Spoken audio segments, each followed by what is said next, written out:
물론 여긴 국민 라디오.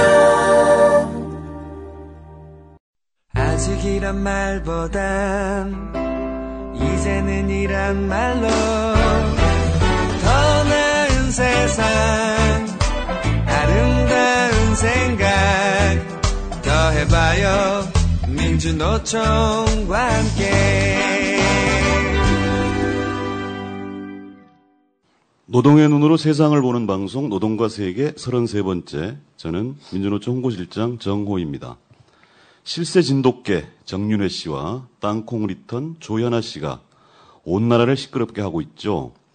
권력과 자본이 펼치는 추악한 막장 드라마를 온 국민이 욕하면서 보고 있는 가운데 저들은 노동자 서민의 등골을 빼먹을 계획을 소리소문 없이 추진하고 있습니다.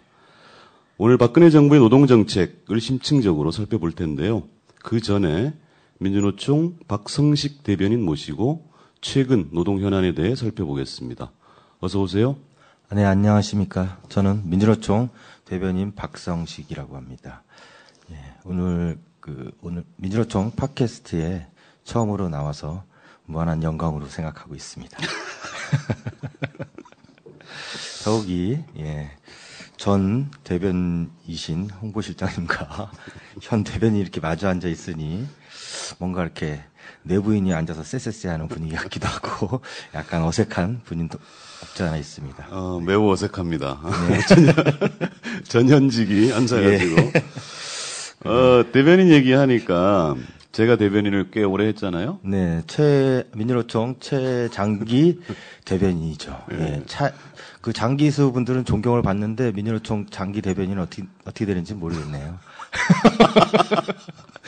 이분이 아예 작정을 하고 나오셨구만 오늘. 아니 저도 나름대로 민주노총 최장기 부대변인을 역임했습니다.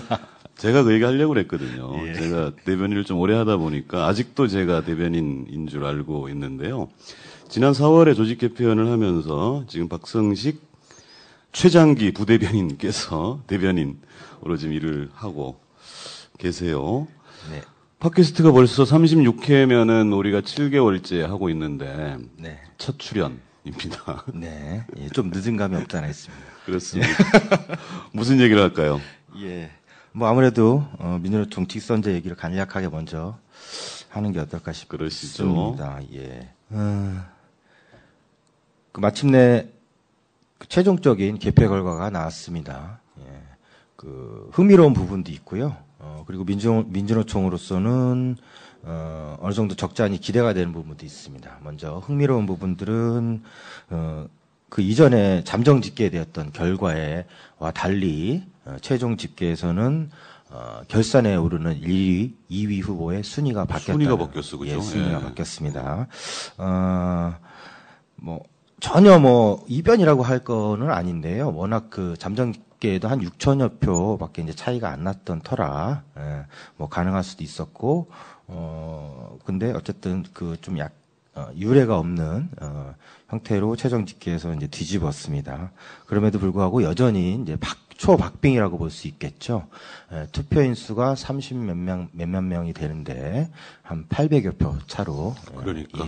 초박빙이죠. 초박빙을 하고 있습니다. 800여 차로 순위를 뒤집고 기호 2번 한상균 후보가 1위에 올라섰습니다. 네. 그리고 또 하나 그 잠정 집계에서 어느 정도 예상된 부분이기도 하지만 투표율이 최초에는 52.5% 잠정 집계가 나왔었는데요. 그것을 이제 상회하리라 예상이 됐었고 60% 안팎 이 될 거로 예상이 됐는데 기대 이상으로 60%를 넘었다는 점. 그래서 62.7%를 기록해서 첫 직선제이고 관심이 좀 적은 거 아니냐라고 하는 우려도 있었지만 저분들이 책임감을 갖고 잘 참여해 주신 것 같습니다. 요거 한번 간단하게 짚어볼 필요가 있을 것 같은데 네. 하루 잠정 집계하고 하루 이틀 만인가요? 최종 결과가 나왔는데 순위 변동은 충분히 예상 가능해요. 그죠? 워낙 박빙이었으니까.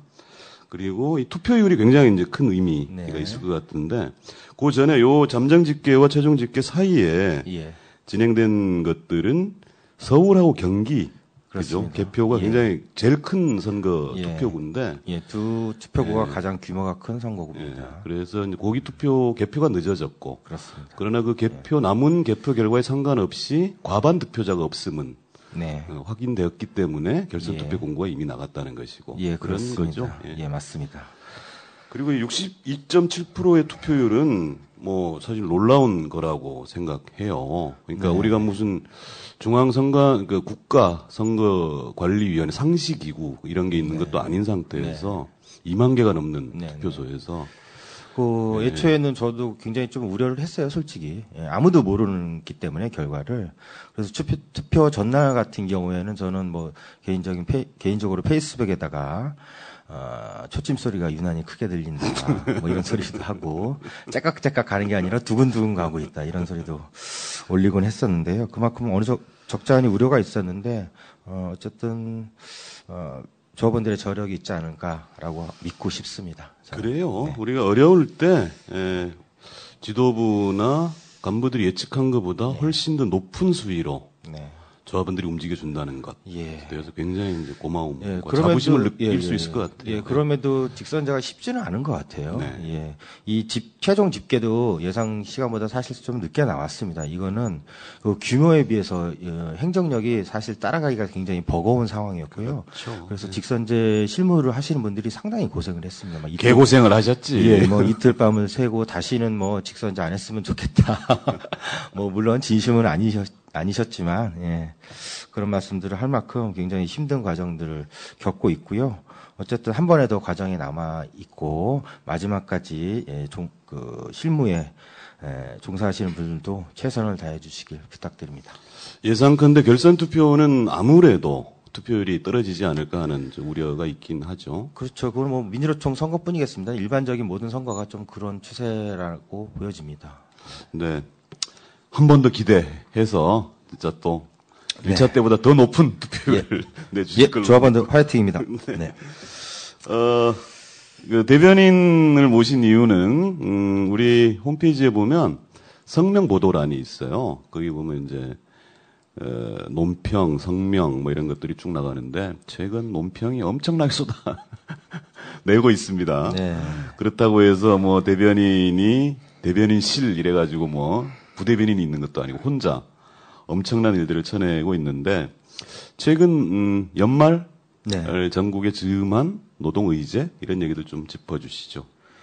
예, 뭐 말씀해 주셨다시피 연말에 정부가 뭐 노동의제를 의도했든 의도하지 않았든 굉장히 쏟아내고 있습니다. 어떤 방향을 제시를 하고 이에 대한 여론의 추이를 살피는 듯하고요.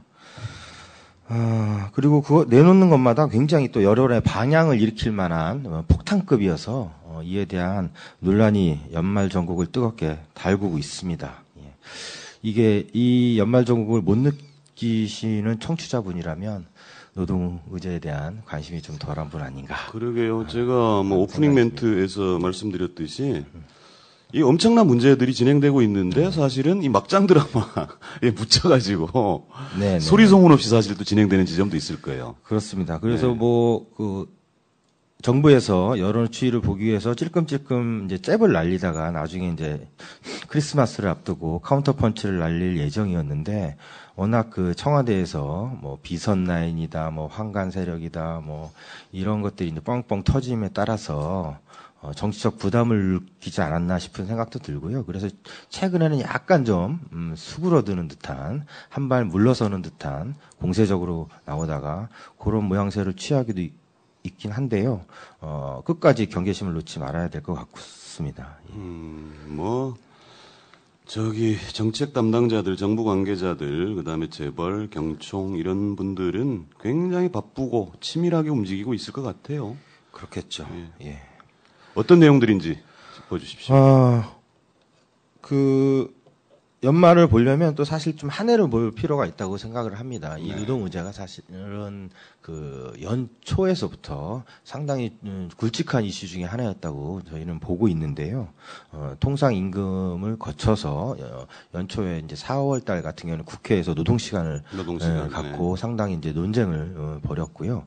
그때 나왔던 어떤 태도가 지금 연말에 정부가 노동 정책을 제기하는 행태하고 상당히 유사한 그러니까 잊을 만하면 끄집어내가지고 예. 당시에도 노동시간 애초에 시작은 이랬어요. 노동시간 단축 방안을 논의해보자라고 시작을 했다가 결국 와서 내놓는 안은 노동시간 연장 방안을 내놓고 심지어 휴일수당을 아예 삭감해버리는 이런 법안을 새누리당의 권성동 의원이라는 분이 권성동 제시하기도 했죠. 그분은 뭐 언론에서 이렇게 자꾸 파고들고 저희들이 문제 제기를 하다 보니까 드러난 것이 본인이 낸 법안도 무슨 의미인지를 모르고 있는 것 같아요. 확실합니다. 본인 확실히 몰랐던 거야. 예, 그렇습니다. 거의 이제 확실시 되고 있고요. 예. 그래서 새누리당 뭐 같이 발의했던 의원 중에서 일부가 또 철회하기도 했죠. 예. 맞아요. 아마 그것도 어떻게 보면 초유의 사태가 아닐까. 예. 크게 부각되지는 않았지만. 네. 그것도 그 변명도 웃겼다니까. 보좌관이 그냥 사인하라고 그래서 했다. 자기는 몰랐다. 뭐 이런 그러고 철회했다니까. 예, 그러니까요. 그게 이제 말이 되는지 모르겠습니다. 예?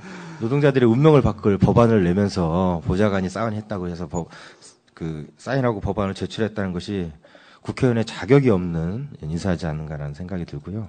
그런 맥락을 또 이어서 연말에 또 비슷한 얘기를 하고 있어요. 비정규직 대책 마련을 하겠다라고 해서 이제 시작됐는데요. 이 논란이. 그래서 기간 연장을 하겠다 이런 말로 나오더니 그 다음에는 난데없이 정규직의 정리해고를 완화하겠다. 중규직이 튀어나오죠. 중규직. 그다음에 거기서 또 여론이 또 치받치니까 그럼 임금체계는 안 될까? 이렇게 또 간을 보다가 또 임금까지 또 깎냐라고 하니까 그러면 이제 중규직 계층을 또 만들면 어떠냐 이런 얘기까지 하고 여론이 나빠지니까 그건 또 아니고요. 뭐 그렇죠. 이렇게. 예. 그래서 정부의 이 생각이 뭔지는 도대체 최종적으로 어디에 가서 꽂힐지는 현재로서는 예상하기 어렵지만 아무래도 방향 자체는 전반적인 노동시장 구조의 계약과 고용과 임금 등의 조건들을 저하시키는 이런 방향으로 포인트를 잡고 있지 않느냐라고 하는 점은 분명한 것 같습니다. 재벌 위한 정책을 낼 것 같진 않아요, 그죠? 그렇습니다. 예. 그래서 먼저 비정규직 대책으로 시작되었으니까 비정규직 기간 연장에 대해서 간략히 얘기해 볼 필요가 있지 않나라는 생각이 드는데요. 예. 얘기해 주시면 됩니다.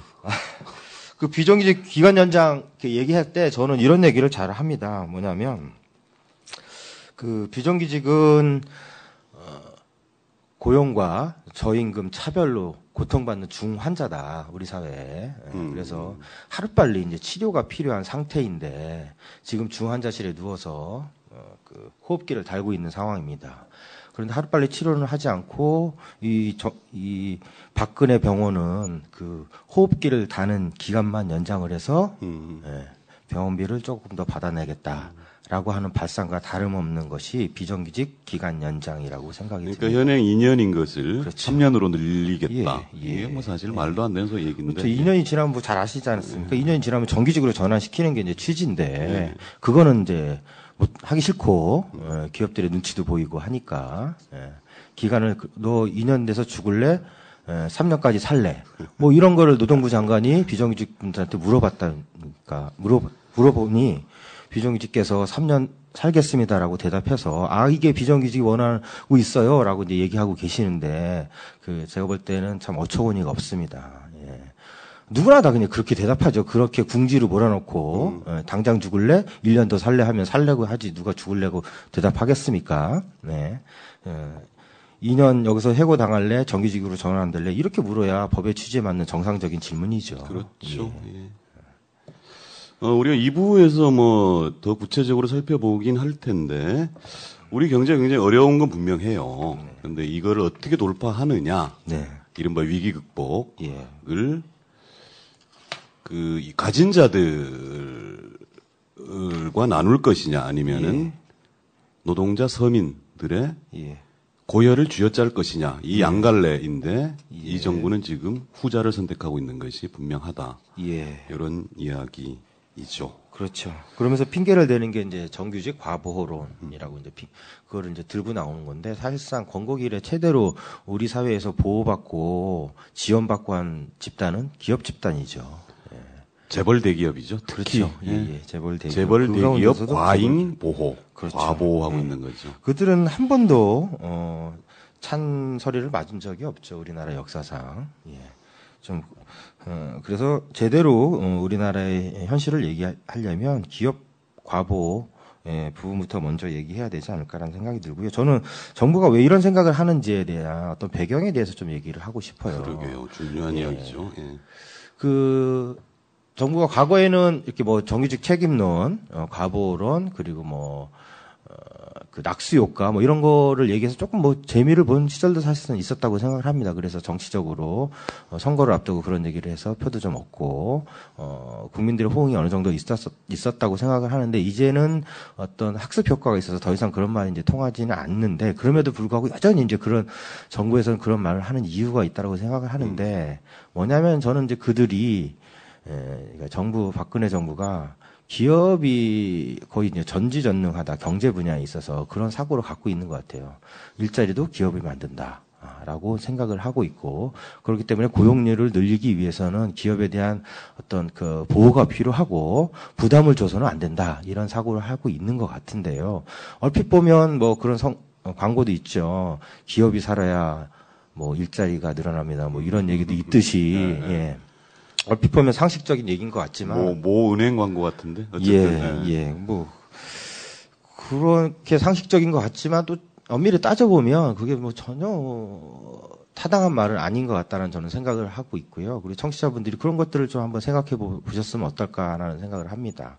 기업들이 예를 들어서 돈이 많다고 지금 기업들이 유보금을 몇백조씩 이제 쌓아놓고 있는데 돈이 많다고 해서 일자리를 그 돈을 갖고 내가 만들겠다 해서 만들어지는 게 일자리는 아닌 것 같습니다. 당연하죠. 예.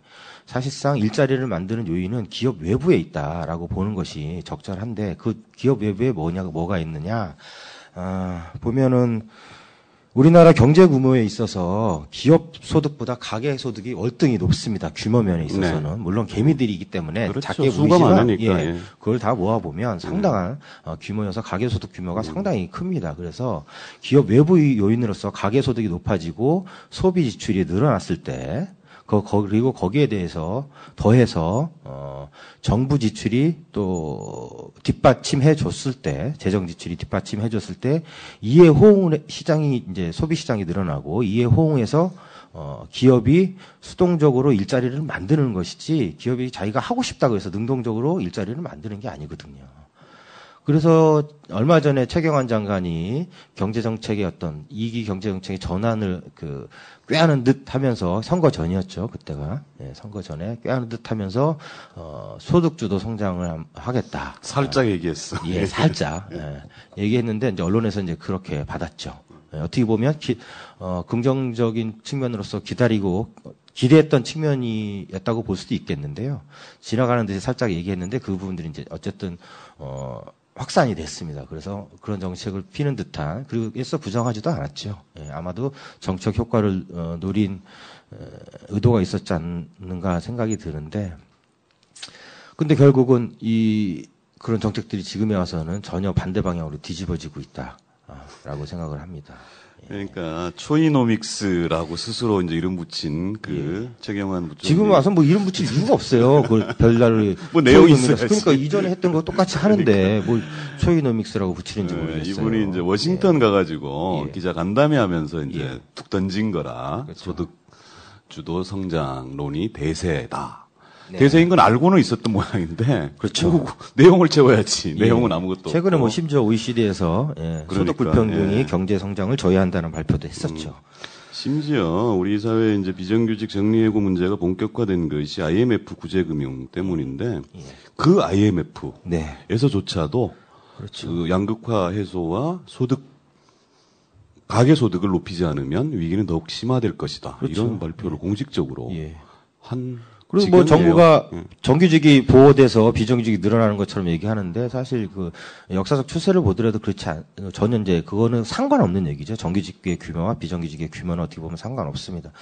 95년, 98년 외환위기 지나면서 정규직이 정리해고 등 명예퇴직 등등의 사유로 인해서 많이 이제 줄어들었지 않습니까? 근데 동시에 비정규직도 늘어납니다.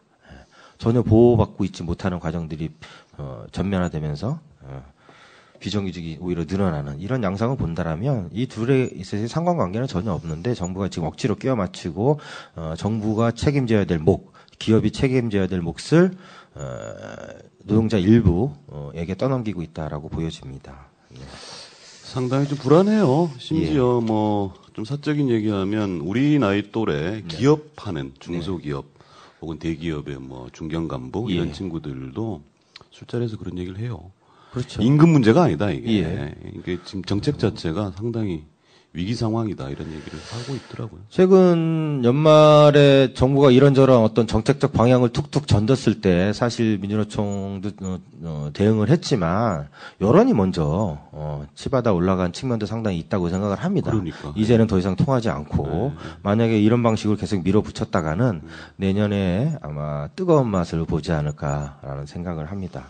근데 그 뜨거운 맛에 직격타는 결국은 노동자들, 서민들이 그렇죠. 맞게 된다는 것. 그렇습니다. 이게 이래서 이제 정부의 경제 정책 그리고 그 경제 정책의 핵심은 누가 뭐라 해도 서민들, 노동자들 쥐어짜는 거예요. 서민들 증세해버리고 노동자들 노동시간 늘리고 임금 깎고 이것이 그렇죠. 기본인 거거든. 근데 더 가증스러운 거는 일부 대기업 대공장 노조들을 타겟으로 삼아서 그들에게만 적용되는 듯한 그런 뉘앙스를 풍기는데 사실 그게 아니라 이게 제도와 법이 바뀌게 되면 오히려 그분들은 노동자를 통해서 그나마 조금이라도 보호받을 수 있지만 노동자법이 없는 90%의 노동자들은 그야말로 바로 부정적인 영향을 아무런 보호막 없이 그대로 받게 돼서 직격탄을 맞게 돼 있죠. 그렇죠. 네. 그 다음. 네.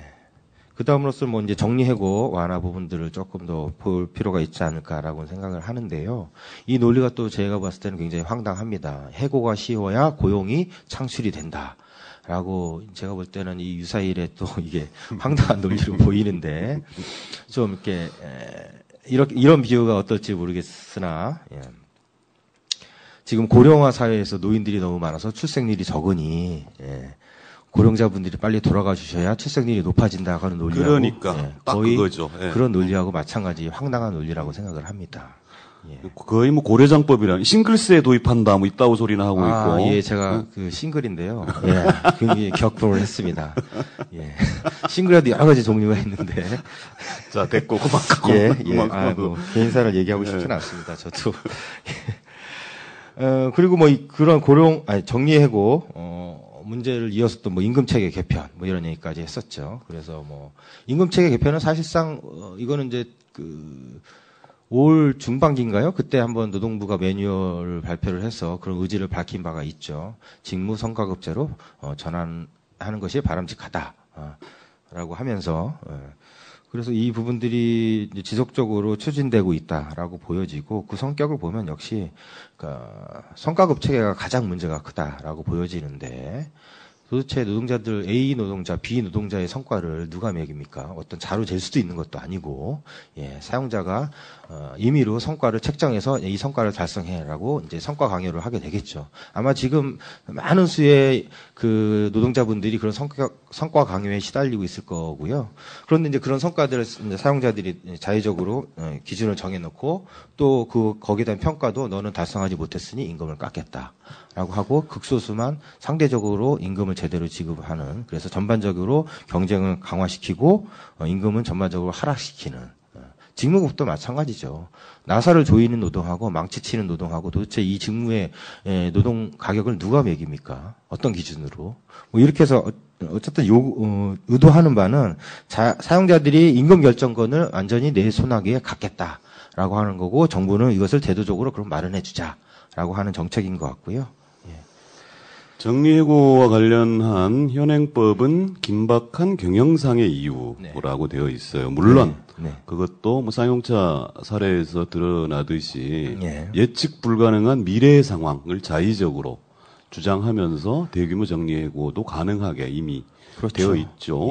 근데 이거는 대규모 집단 정리해고의 문제라면 지금 얘기하는 성과제라는 것은 개개인을 찍어서 너 나가. 언제든지 맞습니다. 너 나가라고 할 수 있는 법을 도입하겠다는 것이죠. 그리고 이제 법으로 하려고 하다 보니까 저희 민주노총 등 노동계와 더불어서 야당의 이제 반발이 예상되지 않습니까? 그러니까 뭐 취업집 규칙을 바꾸겠다. 뭐 이런 식의 편법을 동원하고 있습니다. 그리고 취업집 규칙도 그 마음대로 바꾸는 게 아니다라고 하면서 어떤 방어할 수 있는 거 아니냐. 노동자협의 동의를 얻어야 되고 노동자협이 없을 경우에는 과반 대표의 동의를 얻어야 된다라고 하는데 사실상 이것을 회사가 강력히 주장하고 나왔을 때 방어할 수 있는 노동자도 자체가 일단 많지는 않고요. 그렇죠? 그리고 노동자협이 없는 그 노동자분들이 무슨 과반을 조직해서 그것을 방어할 수 있겠습니까? 그대로 무방비 상태로 받는 거죠. 그래서 법으로 다뤄야 될 굉장히 중대한 사안임에도 불구하고 전체 노동자의 운명을 가를 생존권의 문제임에도 불구하고 그것을 취업규칙으로 강제로 도입하려고 하는 아주 부스란 의도를 갖고 있다라고 보여집니다. 이 임금, 고용, 노동시간 문제는 2천만에 달하는 노동자들의 생존에 그렇죠. 관한 문제예요. 그렇다면 그렇습니다. 그 당사자들의 처지를 잘 살펴보고 적어도 귀 기울여 듣기라도 하고 해야 할 것인데 아까 대변인이 이제 몇 가지 사례를 짚어 주셨지만 법안을 낸 자도 이게 뭔지도 모르고 그렇죠. 권선동 노동부 장관이라는 자도 뭐 다들 그렇다는데 뭐 이래버리고 이런 지경인 겁니다. 그래서 그렇습니다. 사실 우리가 참 민주노총이 전체 노동자를 대변하고자 굉장히 애를 쓰고 있으나 관심, 뭐 우리 노력이 부족한 것도 있겠습니다만 관심이 좀 많지 않은 것 같아요. 그래서 아무래도 언론의 문제를 제기하지 않을 수 없죠. 이 부분에 있어서는 언론들이 노동 문제에 있어서는 굉장히 좀 등한시하는 그거는 오늘을 살고 내일을 사는 그 상당한 수 국민들의 일상의 문제임에도 불구하고 뭐 정윤회 뭐 이런 사람들 나오면 수백 대의 카메라가 나가지만 그에 비해서 노동자들의 문제에 오는 관심은 상당히 무게감이 떨어진다라는 생각을 하게 되고요. 아쉽습니다. 심지어 뭐 대통령이 인식이 그러니까 뭐 이 사회가 그렇다라는 생각이 들기도 하고 대통령이 뭔가 선도적으로 철학적인 내용을 제시를 해서 노동과 경제 문제를 이끌고 가는 것이 아니라 조중동이 떠들면 대통령이 그게 며칠 있으면 받더라고요, 그거를. 그 멘트를 받아가지고 울퍼요, 국무회의에서. 국무회의 그래서 장관을 앉아서 그걸 적고. 그래서 조중동이 아젠다. 그렇죠. 심지어 워딩까지 뽑아주고 그렇죠. 그것을 받아서 맞습니다. 월요일 날 국무회의 혹은 수석 비서관 회의에서 수첩권에서 읽어주시는 그럼요. 이런 지경이. 그래서 어떻게 보면 그 청와대 실세는 조중동, 비선 나이는 조중동이 아닐까 이런 생각까지 듭니다. 진돗개래잖아. 근데 그 진돗개 이름이 뭐랍니까? 그 두 마리가 있는데 한 마리는 희망이고 한 마리는 새로움이랍니다. 새로운 희망. 새로움인지 희망인지 어쨌든 뭐 둘 다 네이밍 매우 잘못했다 싶습니다. 네, 민주노총의 공식 입 박성식 대변인 모시고 얘기 나누고 있고요. 첫 출연입니다. 이게 사실은 또 마지막 출연이 될 수도 있어요. 왜냐하면 23일이면 세이드지 지도부가 선출될 것이고 그렇게 되면 아마도 한 달 내에 조직 개편이 있을 거예요. 그렇겠죠. 그래서 뭐 당신이나 나나 어떻게 될지 모르겠습니다만 운명의 백척간두에 서 있습니다. 그러나 더 걱정되는 거는 전체 노동자의 운명입니다. 그렇죠. 이건 굉장히 심각한 사안이고요. 저희들이 간간히 뭐 듣기 편하시라고 최대한 웃음을 섞어서 말씀을 드렸지만 사실 이건 전혀 뭐 웃을 일이 아닌 굉장히 심각한 사안이고 우리나라 인구의 절반 이상의 노동자분들의 그 삶을 바꿔놓을 그리고 미래를 바꿔놓을 또 미래가 바뀌면 우리 또 아이들의 또 미래가 바뀌는 이런 중대한 사안이기 때문에 그 청취자 여러분들, 시민 여러분들의 높은 노동인권 의식과 관심이 필요할 때라고 생각을 합니다. 그래요. 얘기한 김에 사실 이제 우리가 팟캐스트를 하게 된 이유는 우리 조합원들뿐만 아니라 어떻게든 우리 일반 시민들 또 비조합원들, 네. 비정규 노동자들과의 접촉면을 넓혀보고자 했는데 솔직히 말씀드리면 신통치는 않아요. 그러니까 첫째, 예. 뭐 대변인도 얘기했지만 이게 뭐 참 가능하면 재밌고 웃어가면서 하려고 하는데 아니 네. 이 동네가 웃을 일이 없는 거라. 그렇죠. 그래서 예. 이 심각한 얘기하면서 웃고 있으면 그것도 좀 결례이고 하는 예. 이런 측면이 있고요. 또 다른 것은 우리 조합원들도 좀 많이 들으시고 알려주시면 참 좋겠는데 네. 그나마 위안을 삼는 거는 우리 국민라디오를 통해서 나가는 네. 그 이른바 3대 노동방송이 있습니다. 하종강 선생님이 하시는 노동학개론. 네. 또 노동방송이라 하긴 그렇습니다만 참여연대 안진걸 처장이 진행하는 그런가요? 으라차차 네. 아. 그리고 노동과 세계 이걸 이제 우리끼리 그냥 3대 방송이라고 그러는데 그 3대 방송 중에서는 압도적인 1위를 진짜요? 압도적인 1위를 차지하고 있다는 것. 노동과 세계 하고 그 으라차차 으라차차? 그다음에 노동학개론. 노동학개론. 세 가지 가운데 으라차차가 굉장히 네이밍이 잘 된 것 같다는 그렇죠. 생각이 듭니다. 예, 그 진행하신 분 이미지하고 좀.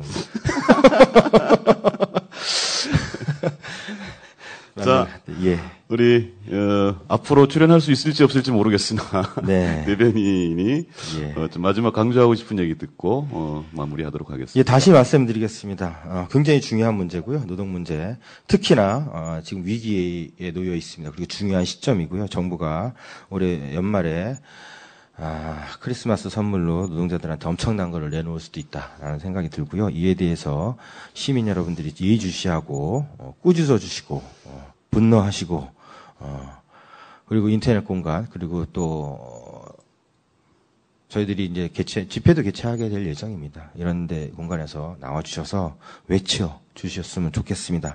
그랬을 때만이 정부의 이 거의 핵폭탄급 공세를 어느 정도 막아낼 수 있지 않을까라는 생각이 들고요. 최근에 뭐 여론에서 국민 여러분들이 많은 관심을 보여주셔서 비정규직 사용기간 연장이 연내에 나올 것으로 보여지는데 보도에 따르면 내년으로 미뤄질 것 같다라는 보도도 있어서요. 조금 한 발 물러서는 양세도 있으니 저희들이 끝까지 힘을 더 내야겠습니다. 네, 경각심을 늦출 수 없고요.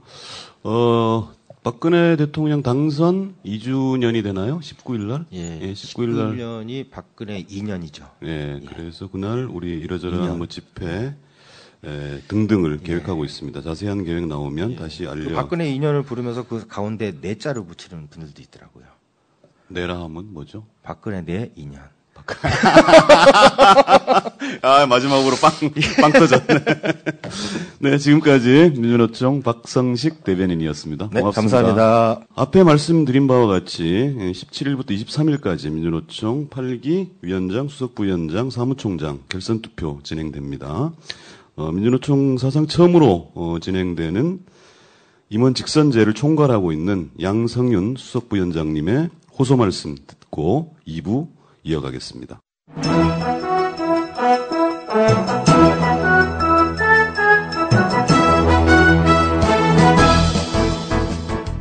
예, 민주노총 직선제본부를 맡고 있는 수석부위원장 양성윤입니다. 1차 우리 직선제 투표 일단은 성공적입니다. 가장 우리가 고민했던 게 투표율, 즉 조합원들이 얼마나 현장에서 참여하느냐 그 여부와 그리고 공정한 선거가 관건이었습니다. 그런데 이번 당초 중앙선관위가 잠정 집계로 할 뻔했던 55.9%였었는데 11일 밤 늦게 최종 집계된 결과 선거일 기준 선거권자는 66만 9,978명으로 조정됐고 투표율은 예상보다 놀라지 마십시오. 크게 높은 62.7%, 42만 명이 넘는 민주노총의 조합원들이 이번 민주노총 임원 직선제에 참여를 하셨습니다. 최초로 임원 직선제를 실시하다 보니까 선거권 부여 기준이나 투표 방법, 선관위 구성, 그리고 투표와 개표를 분리에 따른 이 개표 사무 진행에 따라서 선거관리 행정의 어려움이 많이 예상된 게 사실이었습니다. 하지만은 가맹사나 조직, 특히 단위사업장의 노력들이 많이 있었죠. 그래서 성공적으로 치를 수 있었다고 봅니다. 아울러서 공정한 선거 부분은 후보 간 과열 등으로 선거운동 위반 사례가 접수되긴 했습니다만은 다행히도 조직적 또는 의도적인 불법 선거 사례는 아직도 보고되지 않는 상태입니다. 이제 관건은 1차 투표를 넘어서 결선 투표입니다. 연말연시 어수선하고 바쁜 시기도 합니다만은 그리고 또 선거 관리에도 혼선이 많이 있을 수도 있습니다. 그러나 오는 12월 17일부터 23일까지 일주일간 진행되는 결선 투표에 선거관리 실무를 책임지는 가맹사나 선관위원 동지들 공정한 선거관리 다시 한번 부탁드립니다. 아울러서 누구보다도 힘든 일정으로 정부 현장을 누비면서 조합원들의 살아있는 목소리를 실천으로 옮기게 될 자랑스러운 민주노총 임원 직선제 후보자들 동지들께 호소드립니다. 민주노총을 함께 새롭게 그린다는 마음으로 후보자를 비롯한 선거운동에 참여하는 모든 동지들이 가장 깨끗한 선거운동을 펼쳐주시기를 다시 한번 호소드립니다. 그리고 역사적인 민주노총 임원 직선제의 주인인 조합원 동지들께도 한 말씀 드리도록 하겠습니다. 제가 개표 당일날 개표소인 서울지역 개표소죠. 88체육관에 들려서 개표소 상황 현장을 봤습니다. 정말 가슴 깊이 뿌듯함을 느낄 수 있었습니다. 62.7%의 투표율은 누구도 예상치 못한 투표율이었습니다. 역시 우리 민주노총입니다. 직선제는 조합원의 높은 참여와 그 힘을 바탕으로 보다 강한 지도적 병력을 세워서 민주노총을 혁신하고 자본과 정권에 맞서 힘찬 투쟁을 펼치는 그런 가장 중요한 직선제라고 봅니다. 저 멀리 있는 민주노총이 아니라 우리 민주노총 위원장을 뽑는 투표에 다시 한번 조합원 동지 여러분들의 지혜를 모아주시기를 호소드립니다. 조합원 동지 여러분, 조합원의 또 다른 이름은 바로 우리 민주노총이고 민주노총의 또 다른 이름은 바로 조합원입니다.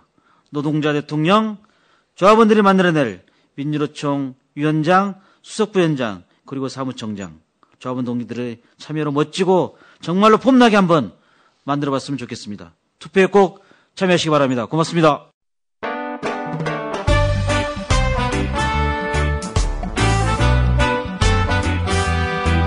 더 해봐요, 함께해요.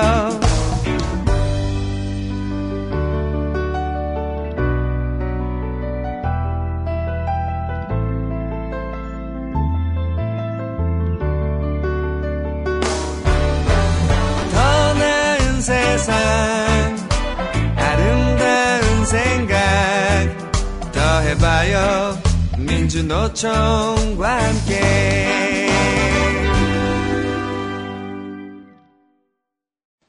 정부와 사이비 언론들이 앞다투어 정규직 과잉 보호를 이야기합니다. 과연 그럴까요? 왜 저들은 재벌 대기업이 과잉 보호받고 있다는 엄연한 현실은 외면하는 것일까요? 앞서 말씀드린 바와 같이 온 국민이 대한민국 박근혜와 대한항공 조현아 주연의 막장 드라마에 한눈이 팔린 사이 노동자 서민을 더 쥐어짜는 정책들이 준비되고 있습니다. 국민의 안전과 생명에 관련이 없는 핵심 규제들을 중심으로 부처가 그 존재 이유를 명확하게 소명하지 못하면 일괄해서 폐지하는 규제 길로틴을 확대해서 규제 혁명을 이룰 것입니다. 정규직에 대한 과보호로 기업이 겁이 나서 인력을 못 뽑는 상황이다. 최경환 경제부총리의 발언입니다. 집권 여당도 최 부총리의 이런 움직임에 발빠르게 지원 사격을 하고 있습니다. 김무성 대표는 기업 투자 확대를 위해서 노동시장의 유연화 개혁이 필요하다고 밝혔습니다. 강성 노동조합이 대기업의 자리를 잡고 또 임금 인상 압력을 가중시킴으로써 결국은 거기에 인상되는 임금의 부담이 중소협력기업 근로자에게 전가되는, 이래서 임금 격차가 계속 벌어지는 모순이 커지고 있습니다. 이것을 근본적으로 수술하지 않고서는 노동시장의 이 모순을 해결할 수 없고. 적인 입장을 아껴오던 고용노동부는 이기권 장관이 직접 입장을 밝혔습니다. 이 장관은 고용 조정은 요건과 기준이 불명확해 예측 가능성이 떨어진다고 말했습니다. 또 사회 통념상 고용관계 유지가 어려운 경우에도 기준과 절차가 명확하게 될 필요가 있다고 덧붙였습니다. 해고에 대한 요건 마련과 관련해 최 부총리와 같은 맥락의 발언인 겁니다. 민주노총 이승철 기획실장 모시고 얘기 나눠보겠습니다. 어서 오세요. 네, 반갑습니다. 민주노총 기획실장 이승철입니다. 기획실장이라 하면 뭐 하는 분인가요? 주로 민주노총에서 하는 일들을 어떤 방향으로 어떤 일정에 따라서 진행할지 가늠하고 의견을 모으고 모아진 의견을 정리해서 결정을 하는 의결기구에 올리는 역할을 주로 하고 있습니다. 우리가 드라마 같은 데 보면 실장님들 많이 등장하시잖아요. 그래서 제일 폼나는 실장이 기획실장인데. 예. 보통 이제 그런 실장들은 좀 잘생겼고요. 저 같은 경우는 뭐 그런 역할보다는 좀 많은 이야기 듣고 들은 이야기를 어떻게 하나하나 빠지지 않고 모아낼까, 이게 핵심이라고 볼 수 있어요. 이상하게 겸손 모드시네. 이분이 이승철 기획실장이시잖아요. 평소 지론이 뭐냐 하면 자기는 팟캐스트 출연하면 안 된다는 겁니다. 웬고하니 자기가 출연하는 순간 이 팟캐스트계를 석권할 것이기 때문에 다시는 민주노총으로 못 돌아온다. 뭐 이런 엄청난 뻥을 치시던 분인데 갑자기 겸손해지니까 제가 뭐 그런 이유로 여의도 집회도 잘 안 가려고 합니다. 방송사에서 또 좀 알아볼까봐. 자, 슬슬 이제 슬슬 본색을 드러내고 있습니다. 오늘 주제가 사실 이렇게 웃으면서 할 얘기는 아닙니다만 지금 노동정책들이 심상찮아요. 우리가 일부에서 박상식 대변인 통해서 뭐 개괄적인 흐름들은 좀 짚어봤습니다만 실제로 어떤 법안, 제도, 정책들이 준비되고 있는지 얘기를 좀 본격적으로 들어볼까 합니다. 이제 올 연말 들어서면서 특히나 이 노동 정세가 이제 요동친다라는 표현들을 저희가 많이 하는데요. 실제 박근혜 정부 들어서서 노동자들 편할 날은 하루도 없었죠. 들어서자마자 지금까지 계속해서 노조 파괴나 노조 탄압 이어지고 있는데, 그 정점은 여러분들 다들 아실 만한 철도 파업 당시에 있었던 민주노총 침탈. 12월 22일입니다. 그렇습니다. 네. 이런 이제 내용들이었죠. 근데 이제 최근에 특히 눈에 띄게 두드러지고 있는 것은 이른바 법이나 제도를 바꿔서 노동자들을 좀 더 못 살게 굴겠다라는 이제 박근혜 대통령의 입장이라고 할 수 있는데요. 최근에 그 입을 통해서 드러난 것은 최경환 경제부총리의 말을 통해서 언급이 최초됐습니다. 핵심은 비정규직과 정규직의 격차가 너무 커지니까 이것을 극복할 필요가 있다라는 데까지는 좋은데, 극복하는 방식이 비정규직의 처우를 개선하거나 고용을 안정시키거나 임금을 높이는 순기능적 방향이 아니라 정규직을 끌어내려서 다 비정규직처럼 못 살게 하겠다. 하향 평준화, 중규직화 뭐 이런 그렇습니다. 거죠. 예. 저희가 줄여서 그렇게 얘기를 하긴 하는데요. 이런 내용들이 이제 핵심으로 자리 잡고 있다는 것이죠. 그래서 앞으로 보면 내년에 특히 이제 국가 선거가 없는 해기 때문에 정부도 내년에 좀 승부를 봐야 된다 입장을 숨기지 않고 있고, 12월 29일 이후 본격적으로 법제도 개혁과 사업장에서의 좀 공격들이 본격화될 것으로 전망하고 있습니다. 구체적인 것들 좀 살펴봐 주시죠. 크게 두 축인데요. 첫 번째는 이제 정규직을 대상으로 한 소위 정규직 과보호론을 퍼뜨리면서 이 정규직의 임금과 고용을 후퇴시키겠다는 내용이 첫 번째입니다. 그래서 보다 구체적으로는 이제 정리해고 제도를 손봐서 보다 쉽게 정리해고를 할 수 있는, 즉 정리해고 요건을 완화하겠다는 입장이 그 경제부총리 입을 통해서 이미 제출된 바 있고요. 여기에 대해서 현재의 임금 체계를 대폭 수정해서 이른바 성과급제를 적극 도입하고 여기에 더해서 직무급제도 함께 도입을 하겠다는 입장이에요. 이 성과급 직무급이라는 이 개념이 말로만 들어서는 사실 어떤 임금 체계인지 알기 어려운 면도 있는데, 쉽게 이야기하면 성과를 측정하고 그 성과에 따른 임금을 주겠다는 것이고, 또 그 사람이 하고 있는 일의 직무, 어떤 것인지에 따라서 임금을 다르게 줄 수 있도록 하겠다는 것이거든요. 근데 사실 이게 말은 그럴듯한데 예컨대 공장에서 망치를 때리는 사람하고 너트를 조이는 사람하고 그러니까 누군가의 직무가 더 가치 있냐를 누가 판단하느냐. 결국은 사용자가 판단한다는 것이죠. 그러니까요. 성과도 예. 마찬가지입니다. 예. 결국은 이 내용은 사용자 마음대로의 임금 정책이다라고 볼 수 있는 것이죠. 또 한쪽으로 이제 비정규직 문제가 남아 있는데요. 정규직에 대한 공격과 더불어서 비정규직에 대해서도 기간제 사용 기간이 현재 2년으로 되어 있는데 이걸 3년으로 연장하는 법안 추진하겠다는 것이고요. 파견 노동자 관련해서도 55세 이상의 노동자들에 대해서는 현재 법에 정해져 있는 파견 제한업종에 상관없이 마음대로 쓸 수 있게 하겠다. 그 홍보시장이 55세 얼마 안 남았죠. 저기요.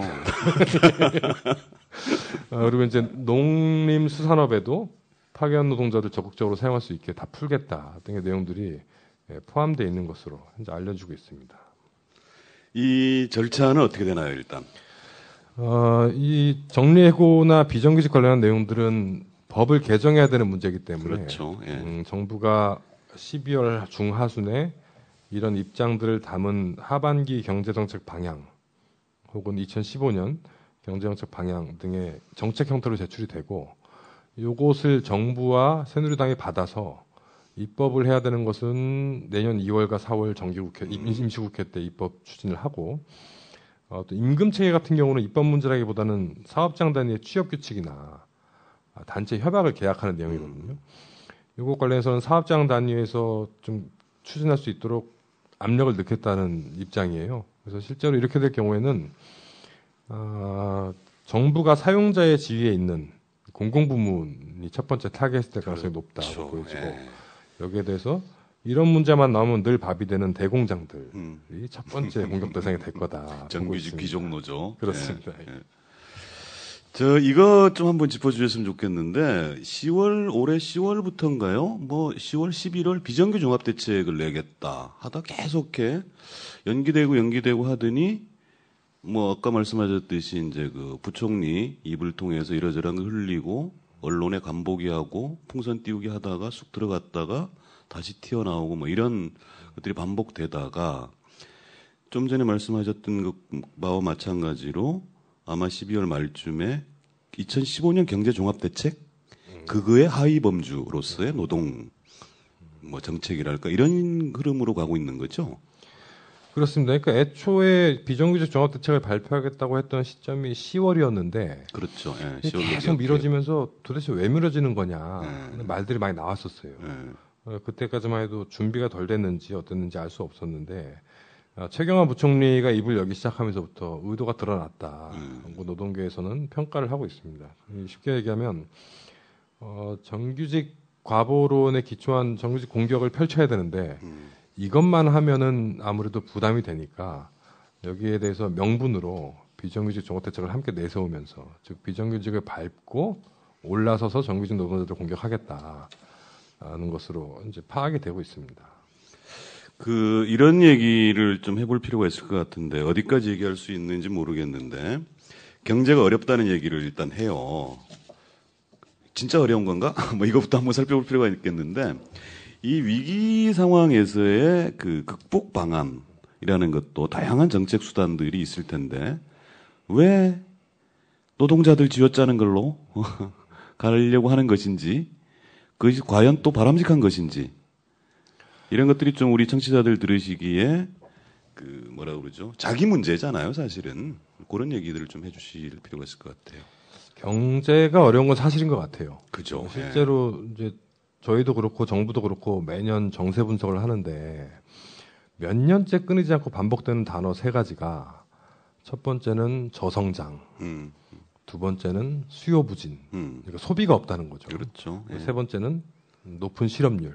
이 세 가지가 빠지지 않습니다. 사실 과거에는 이게 특이한 현상이었기 때문에 정세 분석을 할 때 이런 상황들을 특이사항으로 기록을 했는데 최근 몇 년간 이게 계속되면서 이제는 새로운 말까지 뉴노멀이라는 뉴노멀? 이 세 가지 요소가 예전에는 이제 새로운 게 아니었지만 이제는 보편적이 돼버렸다고 해서 뉴노멀이라는 말까지도 비정상이 경제학자들이- 확실하게 정상 어떻게 된 거야? 비정상이 비정상에 뭐 어쨌든 그렇죠. 예. 비정상이 정상화된 케이스죠. 그런 말이 이제 경제학자들 사이에서 쓰일 정도로 경제가 어려워진 것만은 사실이에요.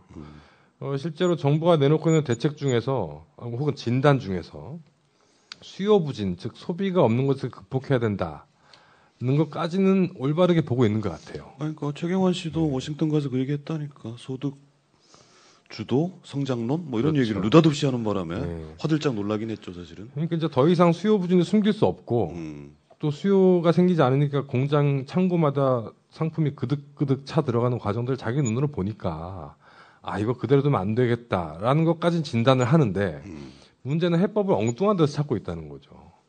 즉 소비를 늘리기 위해서는 노동자들의 임금이 올라가고 그 구매력을 갖춘 노동자들이 더 많은 상품을 사도록 하는 이 선한 제도를 경제 속에서 만들어야 되는데 그러게요. 예. 실제로 유럽은 그래서 경제 위기 시절에 오면은 최저임금을 올리고 임금 인상을 시키고 이런 과정들을 밟아요.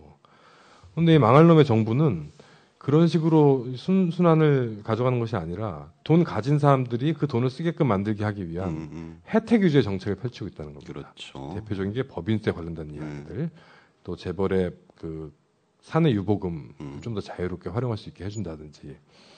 효과를 못 봤다는 게 이미 수차례 드러났거든요.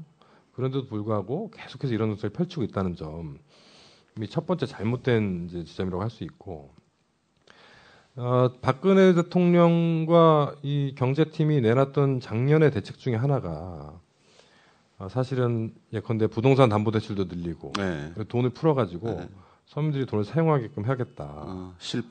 실패했죠.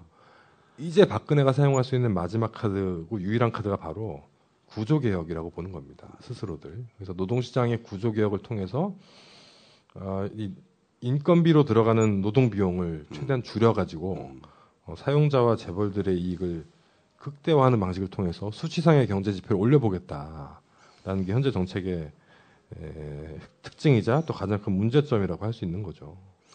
그게 악순환이 계속되는 거잖아요. 그죠? 그러니까 진단은 내수 부족, 소비 진작 이렇게 해놓고는 결국은 임금 쥐어짜고 담배세 올리고 뭐 서민들 삥 뜯어가지고 다시 재벌로 꽂아주는 뭐 이런 악순환이 계속 반복될 수밖에 없는 건데. 그렇죠. 악순환이 지난 몇십 년 계속 반복돼 와서 이 지경이 된 거고. 근데 정부가 자기의 근간을 이루고 있는 지지 세력들을 위한 정책을 펼칠 수밖에 없기 때문에 계속해서 이런 상황들이 반복될 거라고 봐요. 또 그 과정에서 이제 서민들은 점점 더 살기 어려워지겠죠. 자, 이 정규직 과보호론을 딱 터트린 거예요, 그죠? 그렇죠. 그리고 여기저기서 이제 주거니 받거니 하면서 막 키워나가는 와중에 이제 사실은 저쪽도 폭탄이 터져버린 거지. 정윤회 등장하고 또 그 조연아. 이게 난 굉장히 상징적이라고 보는 것이 권력의 치부와 이 재벌 일가의 횡포 이렇게 딱 드러난. 그래서 뭐 좌우지간 막장 드라마는 원래 욕하면서 보는 거라고 그러긴 해요. 근데 어쨌든 거기에 눈 팔린 사이에 또 무슨 짓을 하고 있는지 잘 모르긴 하겠습니다만 정규직이 과연 과보호받고 있는가? 아니 심지어 보호받고 있기는 한가? 이런 얘기가 좀 중요할 것 같아요. 그렇죠. 그러니까 모든 불행의 시작은 사실은 최경환 부총리의 입을 통해서 나온 정규직 과보호론이라고 해도 과언이 아닐 정도인데 사실 이거 좀 살펴볼 필요가 있을 것 같아요. 사실 과보되고 있는 건 우리나라에서 정규직이 아니라 재벌이죠. 그렇죠. 재벌이 과보되고 있고 가장 과보받고 있는 건 대통령 스스로 과보를 받고 있다고 보여지는데 어쨌든 뭐 정규직이 과보받고 있다고 주장하시니까 한번 살펴보면 일단 통계를 보더라도 그 OECD가 발표하는 내용들 보면 전체 소속되는 34개 OECD 회원국 중에서 우리나라 정규직의 고용보호 수준이 23위에 그치고 있어요. 그죠. 뭐 하위권에 멈추고 있는 거죠. 우리나라 통계를 보더라도 정규직의 평균 근속 연수가 8.1년에 불과합니다. 그렇습니다. 네, 그래서 이렇게 되면 8년 정도 일하면 다들 일하던 직장에서 쫓겨나고 다른 데로 옮기고 한다는 얘기인데 과연 이런 상황을 과보되고 있는 상황이라고 볼 수 있느냐? 저는 그렇게 보기 어려운 거 아니냐 의견인 거죠. 정리해고 문제도 마찬가지입니다. 좀 해고하기가 어려워가지고 신규 일자리가 생기지 않는다고 주장을 하잖아요. 이거 사실 엄밀히 얘기하면 사람들이 많이 죽어야 애들이 많이 태어난다는 얘기랑 똑같은 얘기예요. 박성식 대변인도 똑같은 얘기를 했어, 사실은. 황당한 의견인데 그 이미 정례구가 뭐 만연되고 있는 상태고 지금 경영상의 어려움이 없더라도 다가올 미래 경영상의 어려움이 생길 수 있다는 이유만 가지고도 정례구를 할 수 있게끔 열어주고 있는 상황이라는 거죠. 이런 상황에서 과연 정규직 과보호라고 할 수 있느냐? 뭐 시그네틱스, 한진중공업, 흥국생명, 뭐 K2, 뭐 코오롱 다 마찬가지였습니다. 흑자를 받는데도 우리 나중에 좀 어려워질 것 같아요. 라면서 그러니까 미래의 주관적인 경영상의 위험이라고 스스로 주장하는. 그렇죠. 예. 그에 따라서 대량 정리해고가 실제로 자행되고 있었던 그렇죠. 것이죠. OECD 얘기하니까 최근에 이제 OECD가 뭐 이분들 도대체 왜 이렇게 OECD 통계를 잘 갖다 붙이는지 모르겠는데 아까 30년 얘기한 거 있었잖아요. 근속 30년 되면 한국은 2.8배, 뭐 프랑스가 1.4배. 그래서 한국 정규직들이 과보받고 있다. 근데 사실은 이 통계를 OECD가 정면 반박해버린 거예요. 그렇죠. 한국 지금의 이런 식의 경제 정책으로는 결코 위기 돌파하지 못할 뿐만 아니라 그야말로 저성장의 늪에 빠질 수 없다. 이런 거죠. 이 엑셀 표 만드는 자들이 장난친 저 좀 그런 것 같아요. 내가 보기에. 예. 그 세상에 세 가지 거짓말이 있다고 그러잖아요. 예. 첫 번째가 거짓말, 두 번째가 새빨간 거짓말, 세 번째가 통계. 통계. 예. 그래 좌우지간이 그래프 장난 지긋지긋합니다.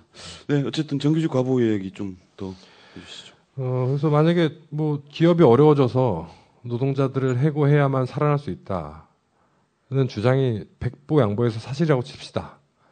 사실이라고 쳐도 현재 우리나라에서 매출액 대비 인건비 비율, 그러니까 전체 예. 매출액 중에서 인건비가 차지하는 비율이 10%대입니다. 10%대. 그렇죠. 예.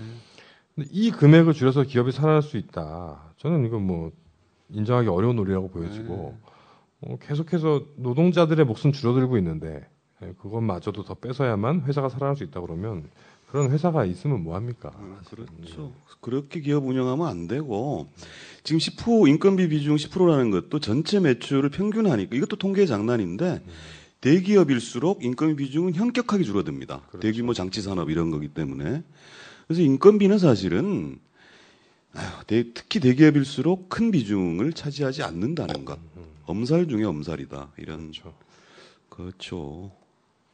어쨌든 이게 수렁에 빠져들고 있고 이것을 이제 넘기 어려운 지경까지 몰려 있는 것이 이제 우리 경제 상황인데 여기서 이런 거죠. 그러니까 그 정규직 과보론을 이제 들먹인 이유가 그러니까 중규직이잖아요. 중규직.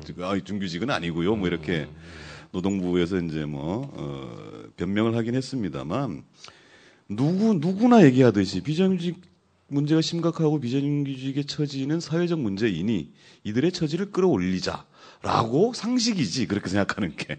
근데 알고 봤더니 그나마 먹고 살 만한 정규직들 조건을 확 끌어내려가지고 비정규직 수준으로 맞춰버리겠다. 이게 이제 중규직이라는 건데 어때요? 이게 일단은 뭐 아니라고 발뺌하고 있긴 합니다만 아닌 게 아닌 것 같은데 내가 보기에는. 그렇죠. 말씀하신 내용이 맞아요. 그러니까 이 기본적으로 정부 정책이라는 것은 국민들의 삶의 질을 높이기 위한 방향으로 흘러야 되는데 다들 뭐 어려운 사람들이 있다고 하니까 우리 다 같이 어려워져라. 이 있을 수 없는 일이죠. 근데 우리도 아니고 니들만 니들 노동자 니들만 더 어려워져라 이렇게 얘기하고 있는 거죠. 그러니까 주택난이 심각하면은 당연히 집을 많이 짓고 또 그 집을 싸게 임대하든가 뭐 해가지고 자기 집을 갖고 살 수 있게끔 해줘야 되는데 자기 집 갖기가 어려워지니까 이제부터는 다 월세 살아라. 이런 주택 정책하고 똑같은 거예요. 그렇죠. 있을 수 없는 문제라고 보여지는. 그 비정규직 얘기 좀 해보자고요. 그 비정규직 문제가 심각하다고만 얘기할 것이 아니고 민주노총의 사실 과제이기도 합니다, 그죠? 그렇죠. 그 두 가지로 좀 나눠서 얘기를 해보자고요. 하나는 비정규직 문제가 얼마나 심각한가, 그리고 얼마나 더 악화될 것인가. 지금 박근혜 정권의 정책으로 본다면, 그리고 그 문제를 우리는 어떻게 극복할 것인가 이런 얘기를 좀. 해주시죠. 일단 정부와 비정규직 문제를 가지고 논쟁을 할 때마다 제일 먼저 부딪히는 벽이 규모 추산입니다. 규모 추산. 네, 비정규직 그렇죠. 규모가 예, 얼마나 맞아요. 되느냐. 예. 그 얘기도 좀 설명 좀 해주세요. 정부 통계는 현재 2014년 8월 자료가 이제 최신 자료인데 8월 현재 비정규직의 비율이 45.4%다고 주장을 해요. 규모로 보면 전체 1,800만 중에서 한 850만 정도가 비정규직이다라는 게 정부 주장입니다. 근데 이 정부가 이 주장을 할 때 쓴 통계가 이제 통계청이 조사하는 경제활동 인구 조사, 부가조사라는 내용 가지고 하는데 네. 이 내용에는 예컨대 하청업체들, 사내하청이나 예. 간접고용이나 감이 오네. 이런 데들은 다 정규직으로 분류가 돼요. 그러니까 하청 업체의 정규직이다 그렇죠. 이렇게 보는 거예요. 그렇게 분류해버리고 또 갈수록 가장 빠른 속도로 많이 늘어나고 있는 특수고용 노동자들 다 자영업자로 분류합니다. 그렇죠. 예. 통계에 포함이 안 돼요. 실제로 그 정부가 내놓은 통계 중에 간접고용 노동자가 159만 명 정도다라고 주장하는데 실제 사내하청 등을 다 포함할 경우에는 250만 명을 훨씬 웃돌 것으로 저희는 보고 있고 그래서 이런 특수고용직까지 합할 경우에는 비정규직 비율이 50%를 넘는 것은 물론이고 거의 60%까지 육박하고 있다. 저희는 보고 있는 거죠. 문제는 또 이 비정규직이 늘어나는 것과 함께 비정규직의 차별이 늘어나고 있는 것도 문제인데요. 현재 비정규직 임금은 정규직 대비할 때 약 49.9%. 그러니까 절반도 못 받고 있는 50%가 안 된다는 거잖아요. 예. 근데 이제 문제는 이런 비정규직이 만연해 있는 상태인데도 이걸 이제 더 늘리겠다는 게 정부 발표의 핵심이라는 거예요.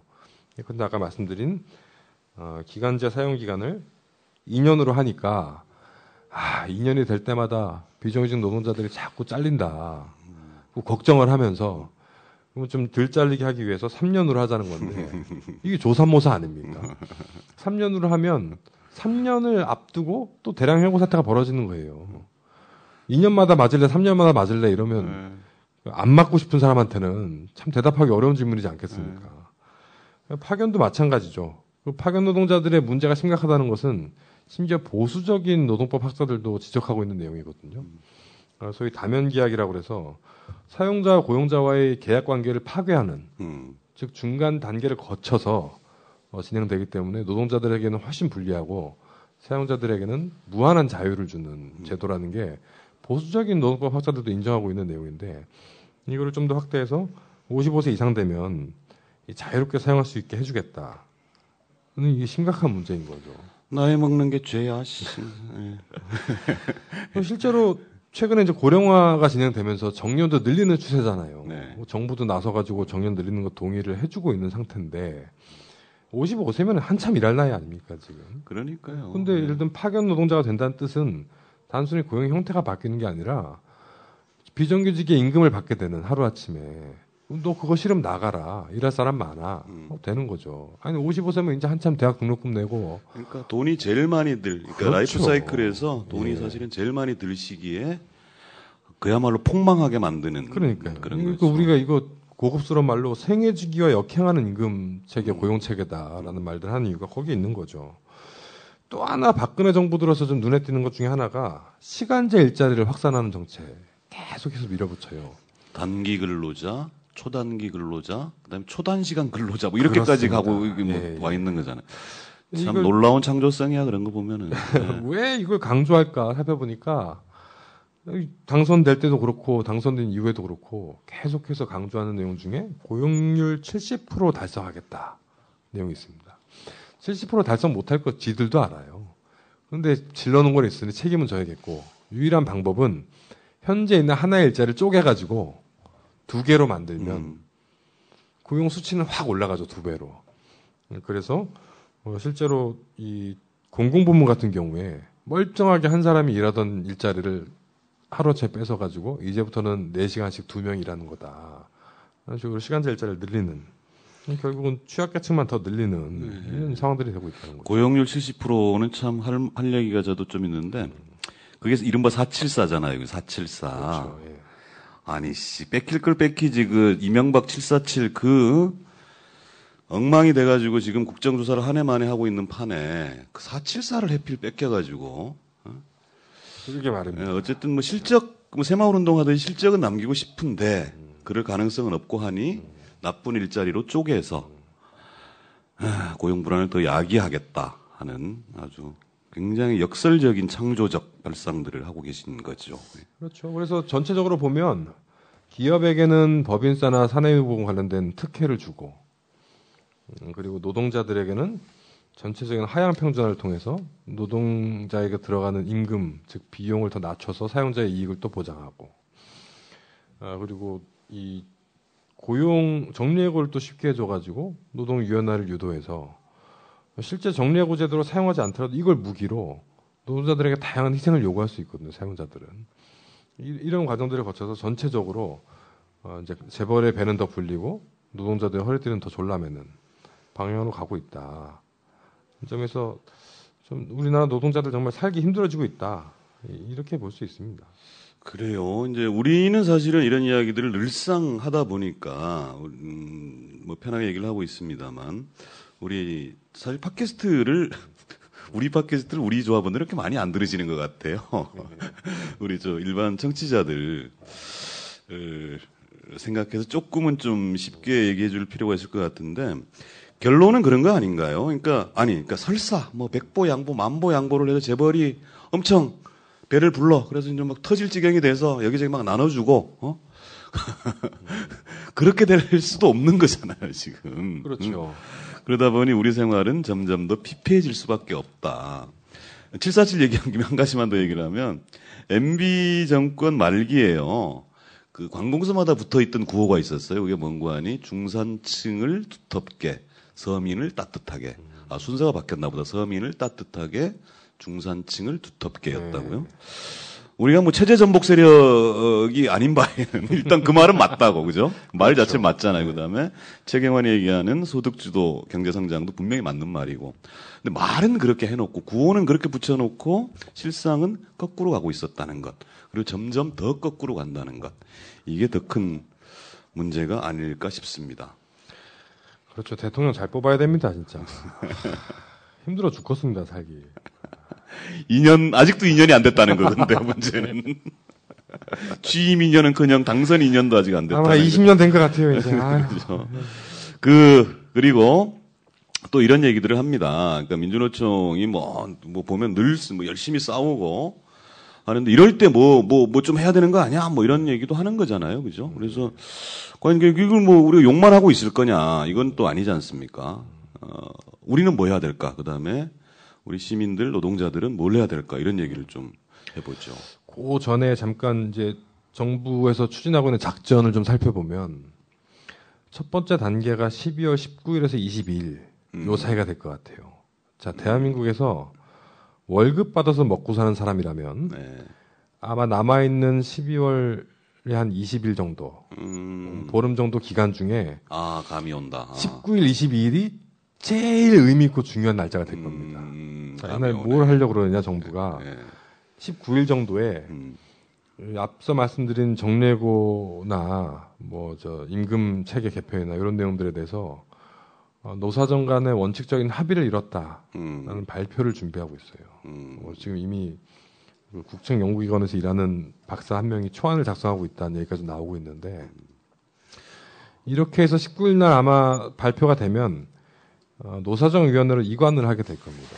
그럼 노사정위원회에서 22일 날 대표자 회의를 이미 잡아놓고 있거든요. 이날 발표될 가능성이 매우 높다. 발표된 즉시 입법적인 사안들은 국회나 정부로 넘어가서 법안 형태로 쭉 만들어질 거고 사업장에서 처리해야 될 이제 단체 협약이나 이런 내용들은 규칙 뭐 이런 그런 내용들도 글로 넘어갔으면 될 거고 그래서 이게 충돌하는 시기가 아마 내년 2월 임시국회부터 바로 시작이 될 것 같아요. 현재 국회 선진화법에 따르면 그 공무원 연금 처리 시한이 대략 4월 정도가 마지노로 보고 있거든요. 그렇다더군요. 그러면 올해를 넘기면 안 된다는 정부 입장도 있기 때문에 2월부터 시작해서 대략 그 국정감사를 전후한 가을 정도까지 승부가 난다 볼 수 있을 것 같아요. 그래서 지금 사업장 내 노동조합들도 그렇고 저희 민주노총도 그렇고 그 시기에 뭔가를 하지 않으면 답이 없다.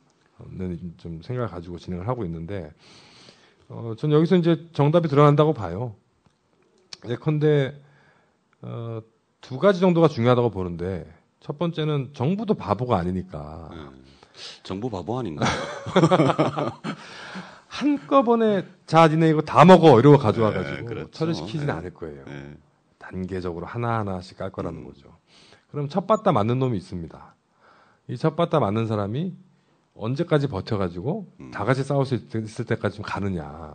이게 첫 번째가 될 거다 보여지고, 사실 이건 우리 민주노총 내부에서도 얘기를 하고 우리가 또 반성해야 될 문제이기도 한데, 얘네들이 좀 위험하다 싶으면은 현재 고용되는 사람에게는 불이익이 없도록 하겠다. 앞으로 고용되는 사람들에 대해서는 대신에 좀 바꾸자. 야, 미한 거지. 진짜 이런 미한 거. 거지. 실제로 진행이 됐었죠. 대표적인 게 초임 삭감. 대기업 초임 삭감. 실제로 했었잖아요. 이런 거 진짜 하면 안 되는 겁니다. 그게 사실은 우리 후대, 우리 아들, 그렇죠. 세대 갈등에 말려 들어버리는 건데 참 안타까운 일이죠. 실제 외국의 노총이 이런 내용에 합의해줬다가 노동조합 운동이 아예 망해버리는 케이스도 있었어요. 노총이? 그렇죠. 노총이 이제 정부와 협상하는 과정에서 현재 고용되는 사람들의 권리는 보장하겠다는 내용에 혹해가지고 합의를 해줬다가 노동운동 자체가 후퇴해버리고 결국은 사용자 세상에 되는 경우도 있었는데, 저는 이런 위험도 없지 않다고 봐요. 그래서 이거는 노동자들이 뭐 내 문제도 내 문제지만 내 후세의 문제, 내 아들의 문제, 내 딸의 문제라는 관점으로 절대 있어서는 안 된다, 이런 양보들이. 이런 좀 관점들도 필요할 것 같아요. 시기적으로 뭐 이미 기획실장님 강조했지만 2015년이 선거가 없는 해, 그러니까 정치적 부담이 덜한 거죠. 그래서 이게 사실은 뭐 법안 하나, 정책 하나 이런 문제가 아니라 사회 구조가 자리 잡혀버리는 악순환, 재벌 중심, 더 재벌 중심으로 가는 것들이 사회 구조가 자리 잡혀버리는 것이고, 한번 자리 잡힌 그런 구조들을 다시 역전시키는 것은 그야말로 힘든 일이라는 것. 그래서 19일에서 22일, 12월 이번 달 다음 주가 되는 거죠. 이때가 그야말로 우리나라 노동자들의 향후 5년, 10년 운명을 좌우하는 그런 시기인 것 같다 하는 얘기가 맞죠, 그죠? 예, 이제 그때부터 시작이 될 거다라고 보는 거고요. 내년 하여간 상반기 내내 이 문제를 가지고 계속해서 사단이 벌어질 수밖에 없다 전망하고 있는 거죠. 죽기 살기로 싸울 수밖에 없다, 뭐 이런 건데, 자, 이 지점에서 뭐 제가 두 번째 말씀드립니다만 우리끼리야 뭐 이렇게 쉽게 얘기를 합니다만, 진짜 일반적으로 이해 잘 못하시는 부분들 중에 하나가 노사정위원회 같은 게 있을 수 있어요. 그러면 그러니까 뭐 노총, 민주노총 여기 들어가서 작살내야 되는 거 아니야? 뭐 이런 얘기도 할 수 있고, 또 뭐 박근혜 씨, 뭐 최경환 씨 이런 분들 뭐 뻑하면 들어와서 얘기를 뭐 이런 거 하고 있잖아요. 왜 노사정위원회는 왜 문제인가, 이 얘기도 좀 간략하게 짚어주시죠. 그러니까 이게 이제 좀 파고 들어가면 사실 좀 복잡한 문제가 될 수도 있는데, 그 노사정이 모여가지고 서로 합의를 해서 진행을 한다. 아주 이상적으로 보일 수도 있죠. 실제로 이제 박근혜 대통령이 취임 초기에 뭐 히딩크의 나라 네덜란드 자꾸 언급하면서 네덜란드 모델이 어쩌고 막 이랬었잖아요. 그 모델 참 좋아해. 스스로 모델이 되고 싶은 모양. 제가 하도 갑갑해가지고 네덜란드 노총에 물어봤습니다. 야, 우리나라 대통령이 자꾸 니네 나라의 모델 하자는데 그 모델 뭐냐? 이 사람이 웃어요. 야, 우리나라에서도 이미 파탄 나고 끝나가지고 안 되는 모델인데 그걸 또 갖다 쓰겠다고 우리는 웃음만 나온다. 필요하면 우리가 자료도 보내주마. 이런 얘기 하거든요. 자, 노사정위원회가 실제 운영될 수 있으려면 그 안에서 합의된 내용들이 실제로 정책으로 수립되고 또 법안 형태로 이제 국회를 통과해야 된다는 전제가 있어야 되는데, 우리나라 경험 보십시오. 합의를 해서 사용자들과 정부에게 유리한 정리해고 제도는 득달같이 처리가 되죠. 노동자들에게 유리한 내용들은 잘 필 미루고 결국에는 끝내 이루어지지 않고, 이런 내용들이 부지기수입니다. 즉 노사정 관계의 핵심은 서로의 신뢰를 갖는 것인데, 이 정부와 사용자가 이미 노동자들의 신뢰를 잃은 지가 오래예요. 그래서 결국엔 만약에 정부가 실제로 노동자들과 좀 대화를 하겠다라는 의지를 보이려면 먼저 문제가 되고 있는 현재 현안들부터 해결하고 또 자기가 사용자의 위치에 있는 공공부문의 문제부터 해결하면서 우리가 진짜 이런 의지가 있다. 그렇죠. 보여줘야 되는 정부가 거죠. 사용자니까. 예. 아니 이 술 먹고 남편이 맨날 뭐 부인 때리다가 내가 사실은 너 사랑해 백날 얘기해봤자 무슨 소용이 있습니까? 태도를 바꿔야 되는 거 아닙니까? 말로만 바꿀 게 아니라. 그렇죠. 이런 겨자씨만큼의 진정성이라도 보여준다면. 그렇죠. 예.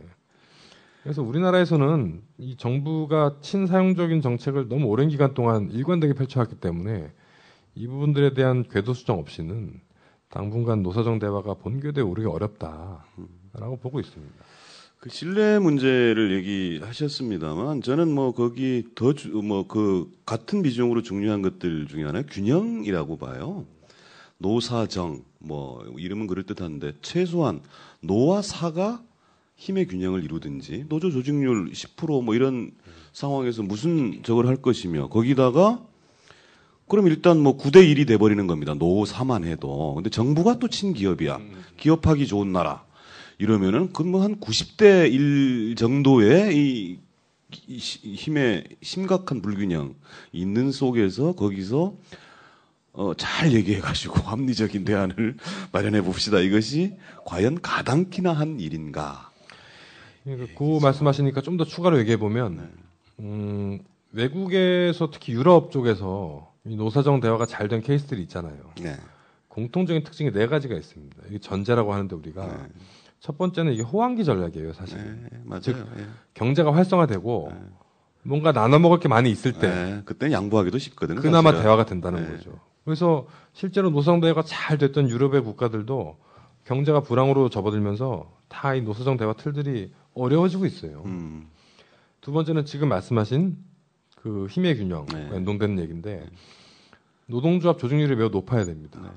그리고 마찬가지로 사용자들도 사용자 단체가 이 노사 문제와 관련해서는 자기 회원 소속사들 규율할 수 있을 정도의 힘이 있어야 돼요. 관장력이 있어야 관장력이 있어야 되는데 우리나라 노동조합 조직률을 말씀하신 것처럼 10%대에 멈추고 있고 사용자 단체들도 아니 대기업들 LG, 현대, 삼성이 방구 한번 끼면 경총 깨갱하는데 이루어질 수가 없는 구조예요. 그렇군요. 세 번째는 합의가 됐을 때 이 합의가 이루어져야 된다는 말씀을 아까 드렸었는데 이게 사실 제도적으로 만들기 어려운 지점들도 있어요. 합의되면 무조건 법으로 만든다 이렇게 할 수도 없는 노릇 아닙니까? 그러니까 뭐 삼권 분립이 있고 입법 그렇죠. 과제가 있으니까. 그래서 이 노사정 대화가 활성화됐던 나라 중에 특징의 또 하나가 강력한 진보 정당이 있는 경우입니다. 그게 사민주의 정당이든 사회주의 정당이든 맞아. 그러니까 그 노동당이 아예 집권하고 그렇죠. 있거나 뭐 제일 강력한 제일 야당이거나 이쯤 돼야 그나마 말은 꺼내볼 수 있는. 그렇죠. 정치적 합의가 정치적 실효성을 가질 수 있게끔 그 안에서 계속 이야기하고 추진할 수 있는 세력이 있어야 되는데 우리나라 전혀 없죠. 그러니까 안 맞는 옷을 갖다가 입힌다고 한들 폼이 나는 게 아니라는 겁니다. 사실은 이 문제는 더 깊이 들어갈 수도 있습니다. 근데 한국노총 왜 저기 들어가 있지? 뭐 이런 얘기도 충분히 할 수는 있겠으나 지금 쭉 얘기한 이 정도로 그래서 민주노총이 거기에 들어간다는 것 자체는 우리 내부 자체 역사 이런 건 둘째 치더라도 거기서 실익은 전혀 없다는 것을 그렇습니다. 다시 한번 얘기하는 걸로 하고요.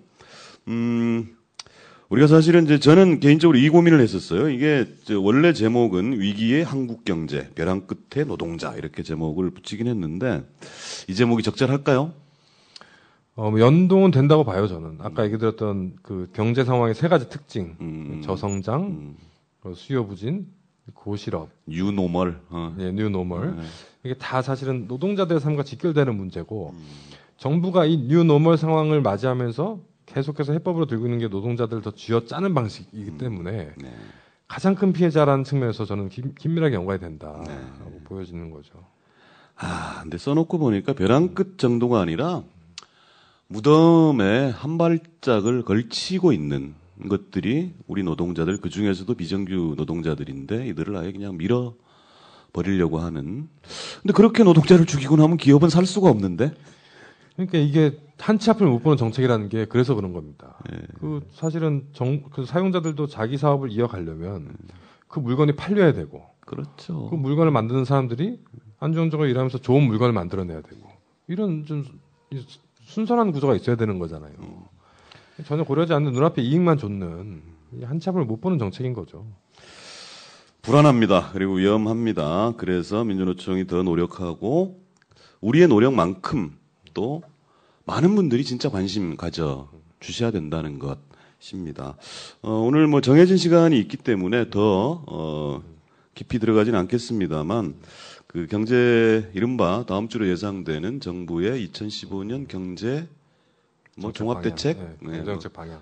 그리고 아마도 이제 비정규 대책이랍시고 나오긴 할 텐데 그 부분에 대해서 더 다음 기회에 하는 걸로 하고요. 우리 기획실장님 처음으로 출연하셨는데 근데 마지막이 될 수도 있어요, 그죠? 이런 식인가요, 여기가? 네, 마지막이 될 수도 있는 첫 출연. 네, 마지막 강조하고 싶은 얘기하고 마무리하도록 하겠습니다. 그 민주노총의 조합원이 80만 명인데 전체 노동자로 치면 아주 적은 비율입니다. 앞서 말씀드린 정부의 여러 가지 노동정책이 이 80만 명의 우리 조합원뿐만 아니라 국민 전체에게 미친 영향이 상당할 겁니다. 자, 저희는 조직률이 얼마 안 되고 80만 명에 불과한 조합원이지만 내년 한 해 정말 박근혜 대통령과 한번 맞짱 한번 떠보려고 그럽니다. 아마 거리에서 집회도 많아질 거고 지하철이 멈춰서 불편해질 수도 있고 병원이 응급실 중심으로 운영되면서 불편을 겪으실 수도 있을 거예요.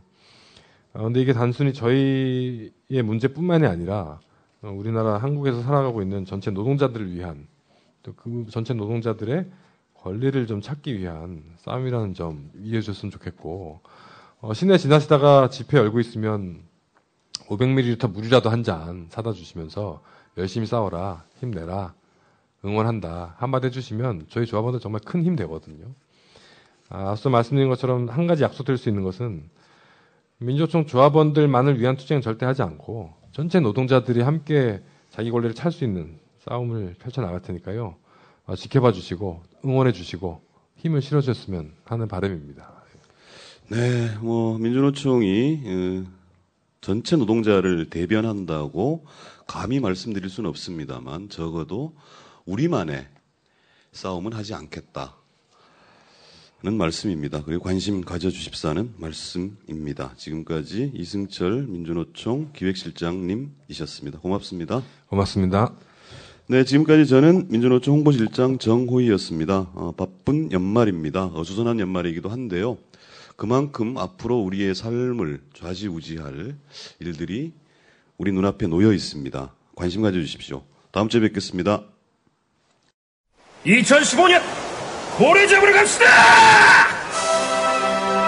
2015년 해맞이 행사가 2014년 12월 31일 수요일 오후부터 이튿날 2015년 1월 1일 목요일 오전까지 주문진 앞바다가 눈앞에 펼쳐져 있는 강원도 강릉 청소년 해양수련원에서 열립니다.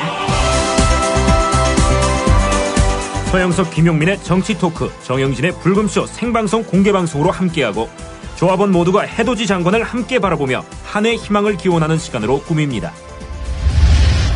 가족 단위의 참여를 환영하며 푸짐한 먹을거리, 어린이를 위한 특별한 시간도 약속합니다.